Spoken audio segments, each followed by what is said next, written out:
বন্ধুরা, রাস্তায় এক সাধারণ মেয়ের মতো সালোয়ার কামিজ পরে হাঁটছিল এক তরুণী। হাতে ছিল একটা পুরানো ব্যাগ, চোখে ক্লান্তি, আর মুখে এমন এক শান্ত ভাব যেন সে সত্যি কোনো সাধারণ পরিবারের মেয়ে। কিন্তু হঠাৎই সামনে এসে দাঁড়ালো পুলিশের একটি জিপ। একজন কনস্টেবল জোরে চিৎকার করে বলল, এই দাঁড়াও, কোথায় যাচ্ছ? মেয়েটি থেমে গেল। একটু ভয় পেয়েছে মনে হলো, কিন্তু কয়েক সেকেন্ড পর যা ঘটল তা কেউ কল্পনাও করেনি। পুলিশ কেন হঠাৎ তাকে আটক করল? মেয়েটি কি সত্যি সাধারণ কেউ ছিল, নাকি তার পেছনে লুকিয়েছিল বড় কোনো রহস্য?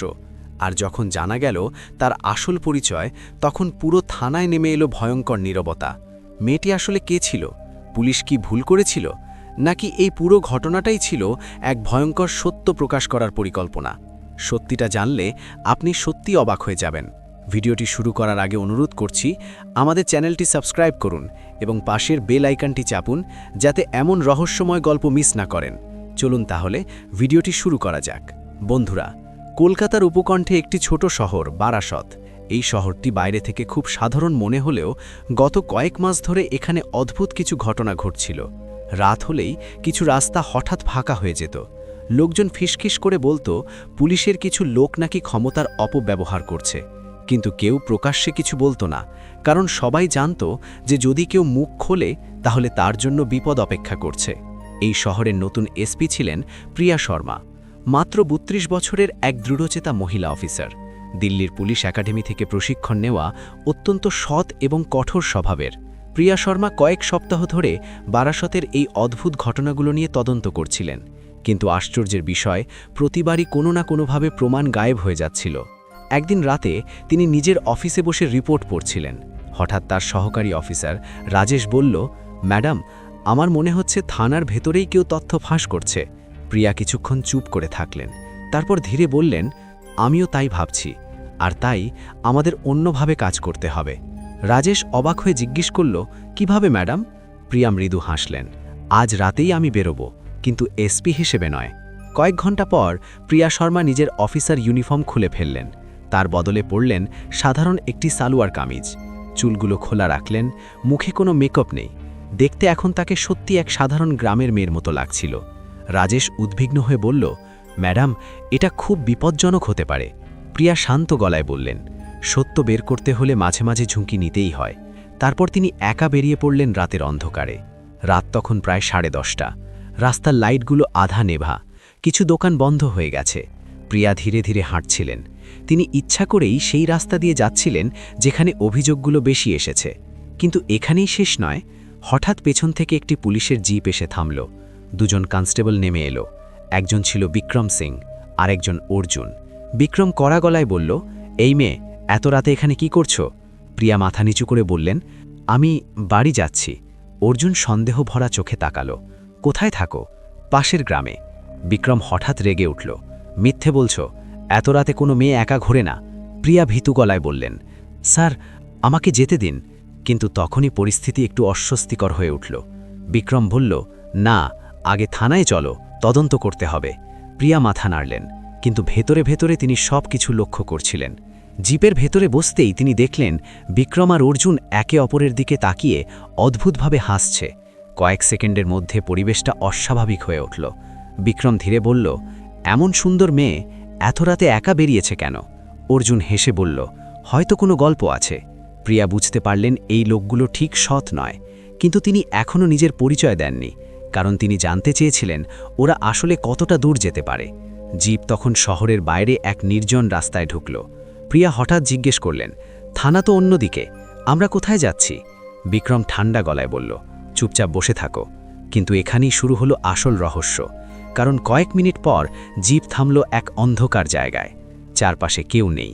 প্রিয়া তখনও চুপ করে বসে আছেন। অর্জুন ধীরে দরজা খুলে বলল, নামো। প্রিয়া নেমে দাঁড়ালেন। তারপর বিক্রম কাছে এসে ফিসফিস করে বলল, সত্যি করে বলো, তুমি এখানে কেন এসেছ? প্রিয়া শান্ত গলায় বললেন, আমি তো বলেছি বাড়ি যাচ্ছিলাম। বিক্রম হাসল, আমরা অনেক মেয়েকে দেখেছি, তোমার গল্পে বিশ্বাস হচ্ছে না। পরিস্থিতি ক্রমশ উত্তেজনাপূর্ণ হয়ে উঠছিল, কিন্তু ঠিক তখনই কয়েক সেকেন্ডের মধ্যে এমন কিছু ঘটল যা বিক্রম আর অর্জুন জীবনে কল্পনা করেনি। প্রিয়া শর্মা কয়েক সেকেন্ড চুপ করে দাঁড়িয়ে রইলেন।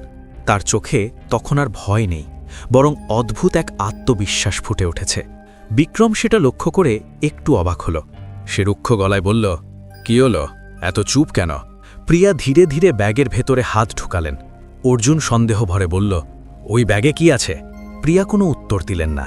পরের মুহূর্তেই তিনি ব্যাগ থেকে একটি ছোট আইডি কার্ড বের করে সামনে ধরলেন। ভালো করে দেখো। বিক্রম কার্ডটা হাতে নিল।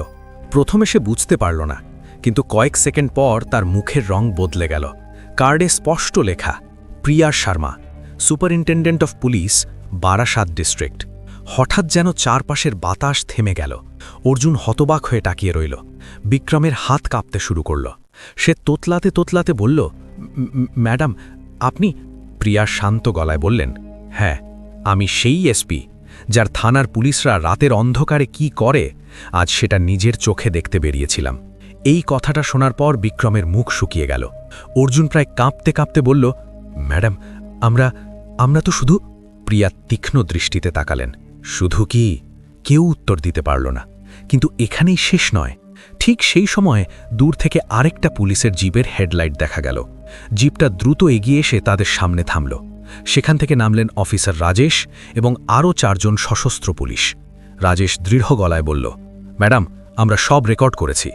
বিক্রম আর অর্জুন একে অপরের দিকে তাকালো। তাদের মাথার ওপর যেন বজ্রপাত হল। প্রিয়া ব্যাগ থেকে একটি ছোট হিডেন রেকর্ডিং ক্যামেরা বের করলেন। তিনি বললেন, তোমরা যখন আমাকে জিপে তুলেছিলে তখন থেকেই সব কিছু রেকর্ড হচ্ছে। এই কথা শুনে বিক্রমের হাঁটু কাঁপতে লাগল। ম্যাডাম, একটা ভুল হয়ে গেছে, দয়া করে। কিন্তু প্রিয়ার চোখে তখন কঠোরতা। ভুল? তিনি ধীরে বললেন, গত 3 মাসে এই এলাকায় 8 জন মেয়ের অভিযোগ এসছে। কেউ বলেনি, কিন্তু আমি জানতাম এর পেছনে পুলিশের কেউ আছে। রাজেশ এগিয়ে এসে বলল, ম্যাডাম, আমরা থানার ফাইলগুলো যাচাই করেছি।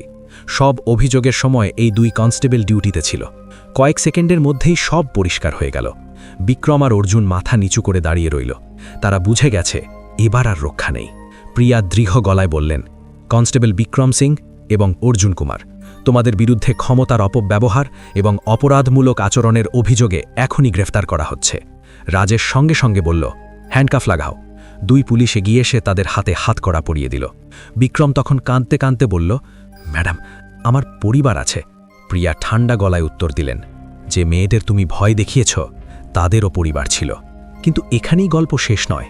পরের দিন সকালে পুরো বারাসত শহরে খবর ছড়িয়ে পড়ল।